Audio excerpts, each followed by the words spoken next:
Hi, welcome to this video. I want to show you how you configure a form so that sometimes a user can delete an item list row and sometimes he doesn't. Let's assume that you have a bunch of tasks for which you want to create a sub-workflow, like in this case. Here we have task 1, task 2, and for task 1, a sub-workflow has been started. And as you can see here, in this case, the delete action is no longer visible while the other one can be deleted. In the past version, I was able to use CSS only to achieve this. Unfortunately, in one of the latest versions of WEBCON BPS, this is no longer possible. This hide delete action is a data row, which outputs just some styling to hide this delete action. If I just refresh this page, we will now see that in the latest version, this text is output as it is and no longer treated as HTML, and therefore the delete action is visible again. But yeah, this was just a side effect. Since some longer time, there was a slight change to the actions.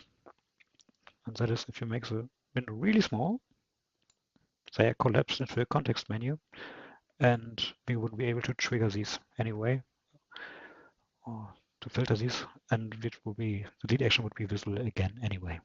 So it was time for finding another solution. So let's see how this one works. Here we have the new solution. Let's stop workflow task 1, task 2. Let's save it. Let's assume that you now do something further, and at some place you would create sub-workflows, simulate it so that we just enter some value in here, save it again. And now you see this row isn't editable any longer and cannot be cloned and cannot be deleted. This is achieved by using the configuration on the form of the step, and especially the acceptance criteria. Here I'm just using the query which outputs the current user in case there's any value if the sub-workflow ID column is empty. This means if it's empty, then the user can edit it, otherwise he can't.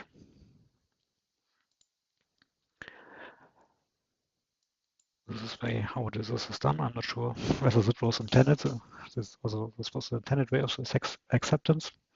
Originally, you would have some kind of field in there with the person who is allowed to edit it. But yeah, you can make use of this way too. And if you, for example, want to edit, still want to allow to edit some fields in here, it won't be possible via the field matrix or any other way. But we can do a little workaround with some JavaScript.